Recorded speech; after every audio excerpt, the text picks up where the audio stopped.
নমস্কার বন্ধুরা, আমি জয়রাজ খেল গল্প পরিবারে আপনাদের স্বাগত জানাই। অনেকদিন পরে আমি ভিডিও নিয়ে আসলাম, আশা করি আপনারা সবাই ভালো আছেন। তো আজকের টপিক মোহনবাগান ACL2 থেকে পালিয়েছে। এই যে পালিয়েছে কথাটা মোহনবাগানের সাথে এখন কিন্তু ওতপ্রোতভাবে জড়িত। গতবারও আমরা দেখেছিলাম যে মোহনবাগান ট্রাক্টর এফসির সাথে খেলা ছিল, তখনও তাদের টিম উইথড্রল করে নেয় কিছু একটা কারণ দেখিয়ে, যে সিকিউরিটি রিজন দেখিয়ে। এই বছরও কিন্তু মোহনবাগান অনেক চিরাচরিত ভাবে অনেক বলে কয়ে যে আমি ACL2 আমাদের পাখির চোখ, আমরা ACL2 তে ভালো রেজাল্ট করতে চাই। সেই হিসাবে কাফা নেশন কাপের জাতীয় দলের টিমে তাদের টিমের প্লেয়ার ছাড়েনি। তো প্রিপারেশন নিয়েছে 40 দিন ধরে, এবং ACL2 তে তারা ভালো কিছু করবে এই আশা জাগিয়েছিল আমাদের মোহনবাগান প্রেমীদের, ফুটবল প্রেমীদের তথাকথিত।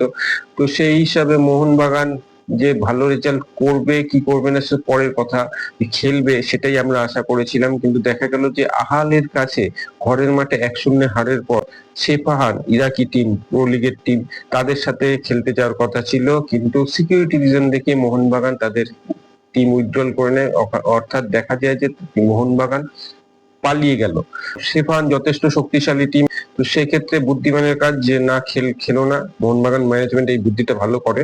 তো সেই সুযোগটা আর মোহনবাগান পাবে না আশা করছি, কারণ মোহনবাগানের একটি ব্যান্ড হতে চলেছে, যেটা শোনা যাচ্ছে মাল্টি ইয়ার ব্যান্ড এফসি করতে চলেছে।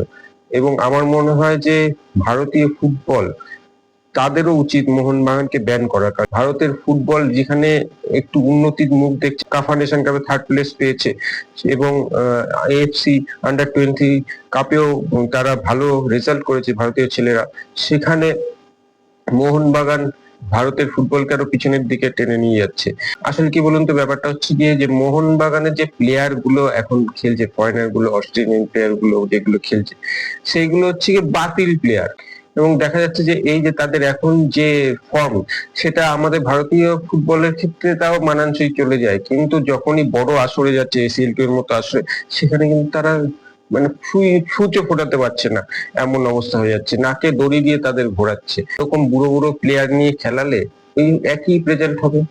তো সেই হিসাবে মোহনবাগান ম্যানেজমেন্টকে, আমাদের ফুটবল প্রেমী হিসাবে, আমাদের মোহনবাগান প্রেমী হিসাবে সবাই সবাই মিলে ধিক্কার জানাই যে আপনাদের লজ্জা হওয়া দরকার। এবং আপনারা যে এই ভারতীয় ফুটবলের মান সম্মান নিয়ে খেলছেন, তার কোনো মানে হয় না। আপনাদের ব্যান হওয়া দরকার, মাল্টি ইয়ার ব্যান হওয়া দরকার, এবং ভারতীয় ফুটবল থেকে আপনাদের ব্যান করা দরকার। তো বন্ধুরা, আমার এই যে মতামত, তার সাথে আপনারা কি একমত যে তার মোহনবাগানে ব্যান হওয়া উচিত কি নয়? আমাকে অবশ্যই জানাবেন।